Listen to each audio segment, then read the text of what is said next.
Hello, everyone. Thank you, Amy, for that kind introduction. You know, the last time I was in Manhattan was in 2010, 13 years ago. Stan wanted me to share this. Coincidentally, it was during that trip to a design partner down in the southern part of the island that I first recognized healthcare's digital disruption and how it could impact pharma.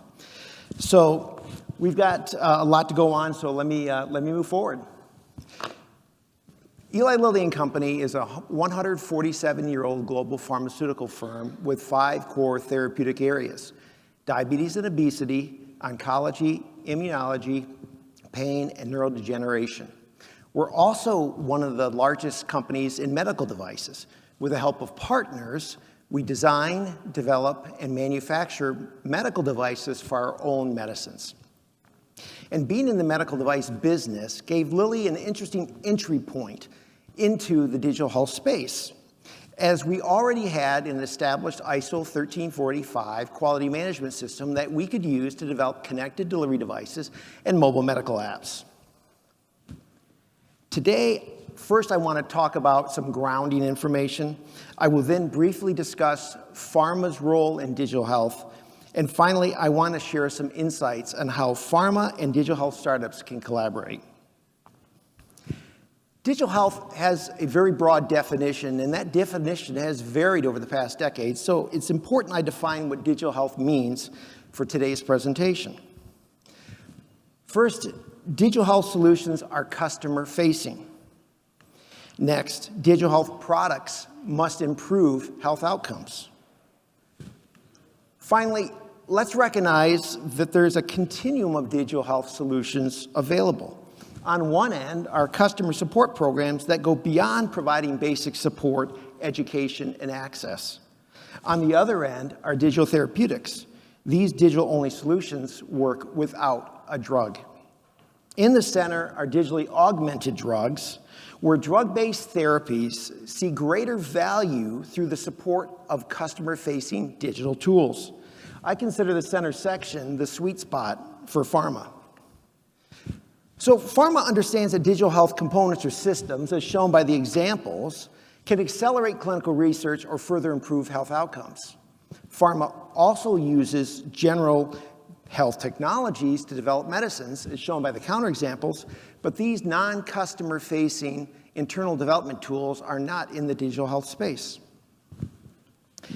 Now that I've defined digital health, let's appreciate that each pharma company has its own unique perspective in this space. That's why this section is called A View, not the view of digital health. Pharma has opportunities in clinical studies to better capture and analyze data and to facilitate broader study reach. Commercially, combining our innovative medicines with digital technologies can lead to personalized and actionable insights, as well as improved self-management solutions for patients. However, pharma is also struggling with digital health. You know, pharma has a great grasp, an amazing grasp of technology, but that technology is often in the form of biology or chemistry or biochemistry, not digital. So, pharma, though, is not the only one struggling, as the entire healthcare industry is still learning how to commercialize, prescribe, support, regulate, and reimburse digital health. As Bill said earlier, we've seen bankruptcies this year. We've also seen a shutdown of a digital health unit at a pharma company. These are unfortunate events, but I also consider them a part of a normal cycle of evolving disruptive technology. They're sometimes further complicated by funding issues, but they should not be seen as an overall indictment of digital health.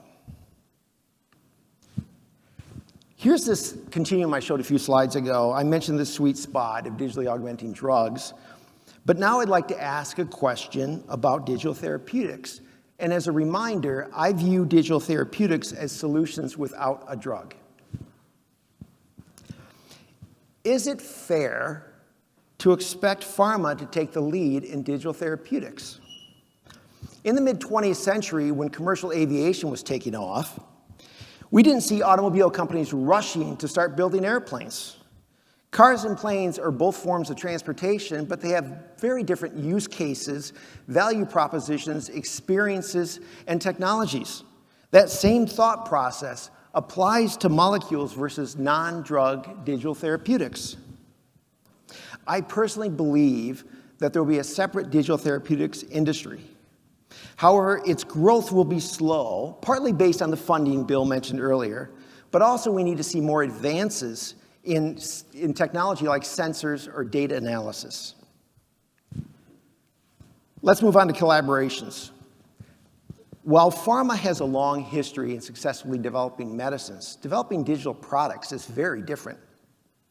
In the spirit that it takes a village, as Jennifer shared with us this morning, it's important that pharma collaborates with startups to advance digital health innovation. So as we get into this, I'd like to start by looking at 2 questions for startups to consider. First, is pharma really a startup's customer? Sure, why not? We'd be a great collaborator.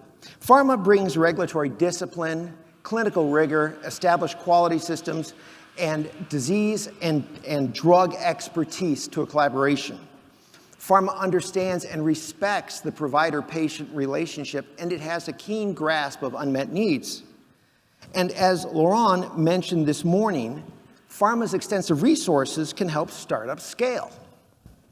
However, I have seen innovative solutions from startups proposed to pharma that probably would have been better targeted to providers or maybe marketed to payers, or even some solutions that could have been directly sold to consumers or employers. Second question, if pharma is your customer, which one should you pursue? Besides ensuring that your solution will support a marketed drug or one in development, please consider this.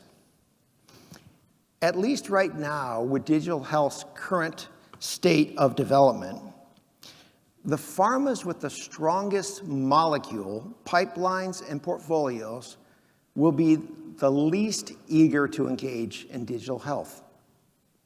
Pharma is most comfortable with medicine development, and the companies with the strongest pipelines and portfolios will be laser focused in advancing their drugs. You gotta respect that.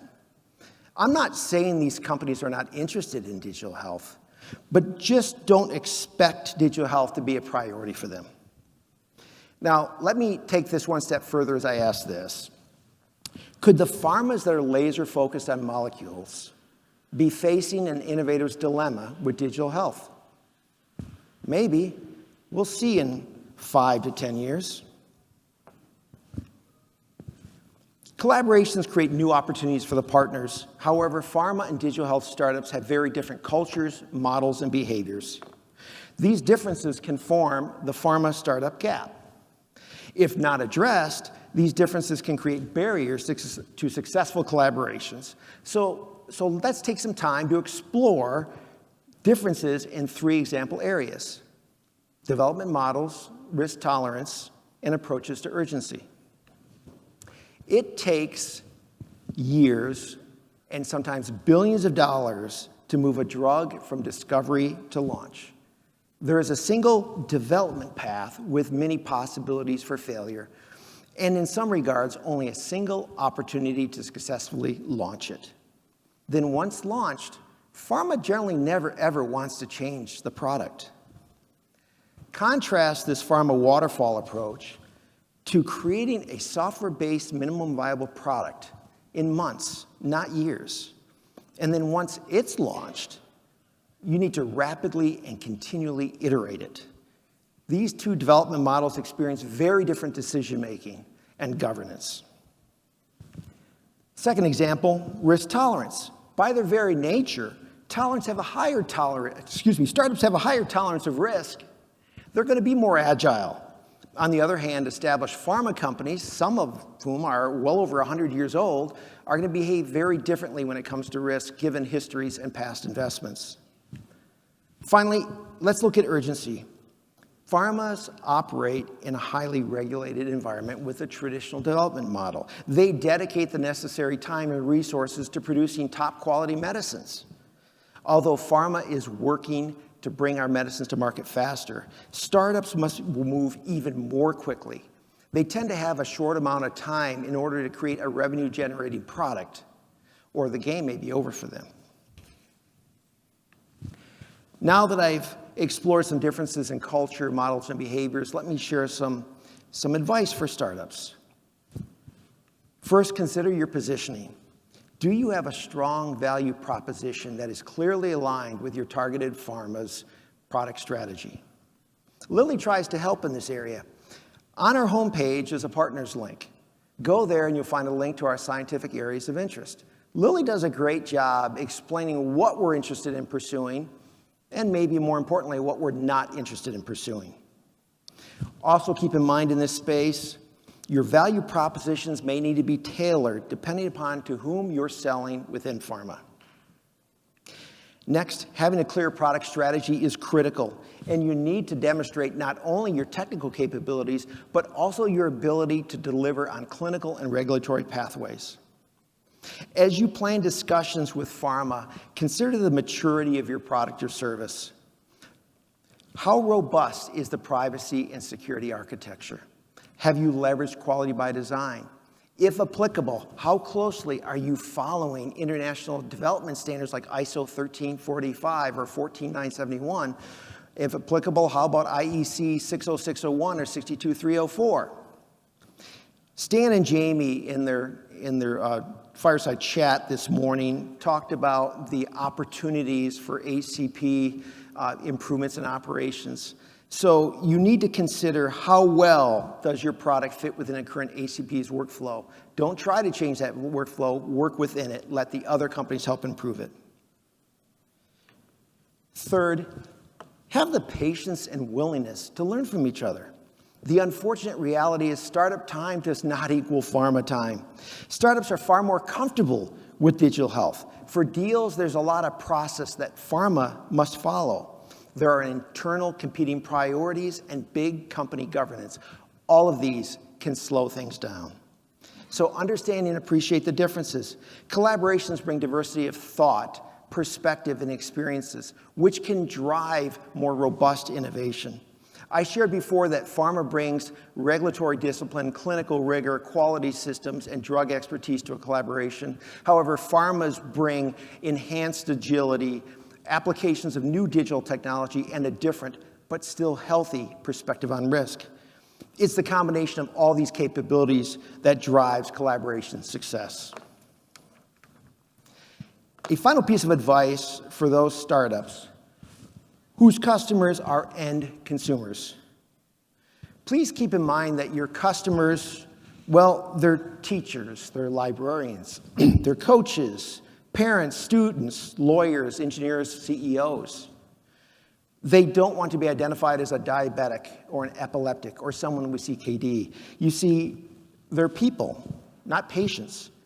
As you address their unmet needs, capturing data or suggesting actions may be very important, but please be hypersensitive to the amount of engagement you require.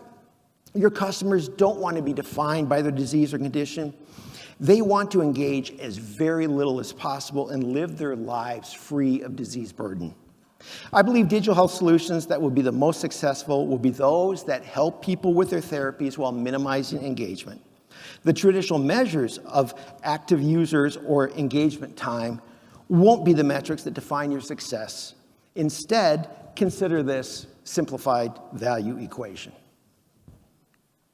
It was a pleasure. Thank you very much for being a great audience. I want to thank HIT Lab for inviting me to present. Good luck to all the digital health startups. Thank you.